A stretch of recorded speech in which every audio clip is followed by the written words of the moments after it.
And this morning, guys, we're going to do devotion.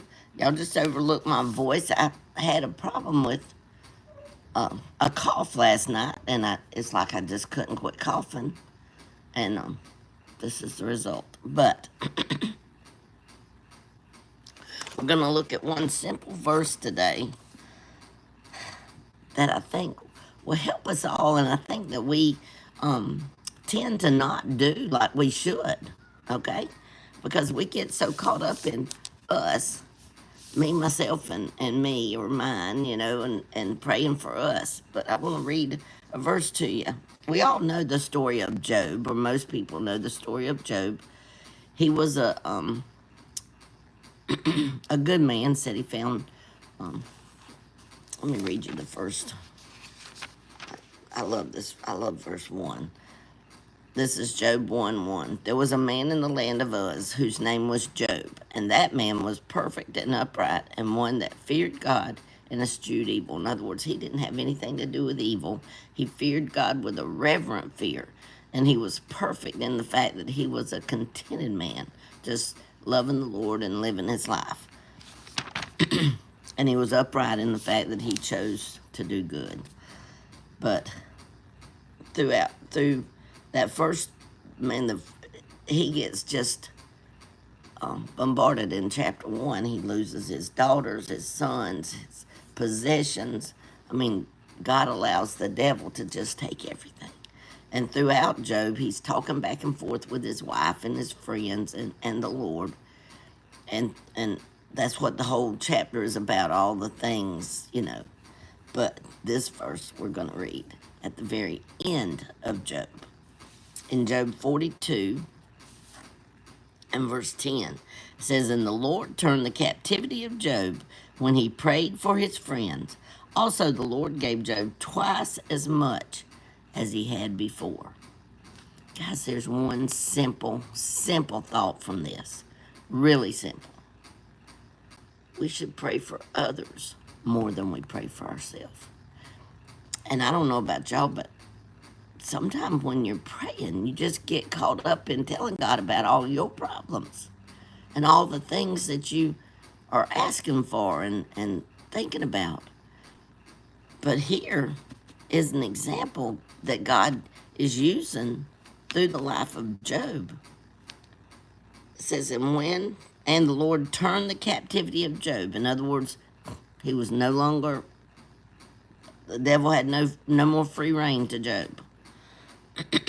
When he prayed for his friends. And the Lord had told his friends to go to Job and let Job pray over him because he was mad with them. But it says, also the Lord gave Job twice as much as he had before. See, Job didn't have to sit around praying for Job in order to get blessed from the Lord. He blessed him because he was doing what he was supposed to do, and that's to pray for his friends. We have a lot of prayer warriors over on the Facebook page that are in the tribe. We have a tribe over there. And they stand in that gap, guys, for others. That's what God intends his children to do. We're to serve others. Serve others through prayer. Their problem, we may think our problem is huge, and look, your problem may be bigger than theirs.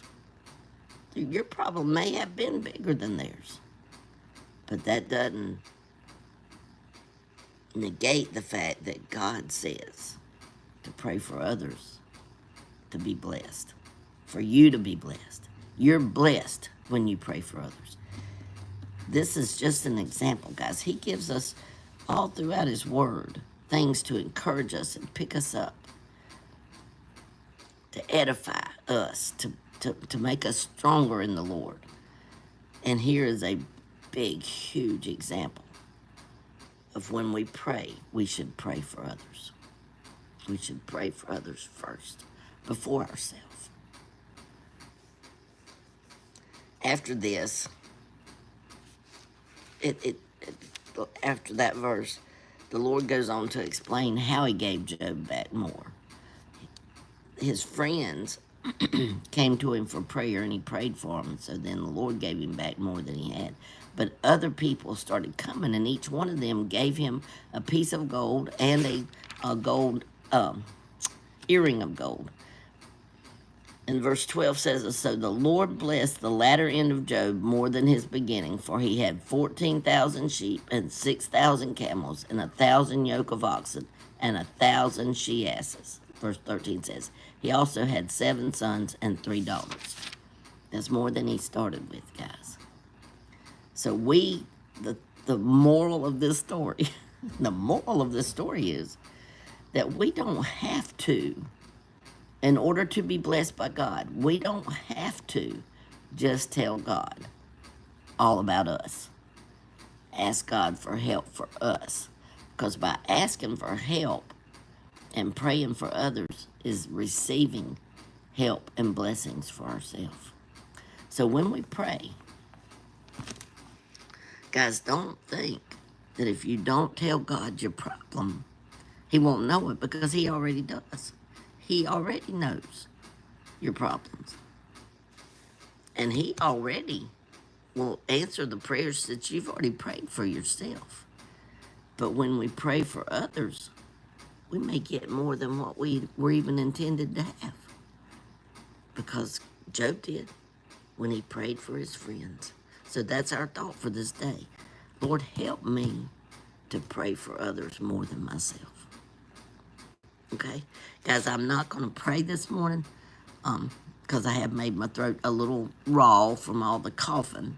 So I'm not going to pray this morning because I don't want my voice to get worse. I want it to get better. But it's not sickness, guys. It's not sickness. It's just those. I'd never had that before, but I just was coughing and like couldn't stop. When I tried to lay down, it would feel like I was gonna like you know when you feel like you have to cough, and I just had to cough. So I'm not sick.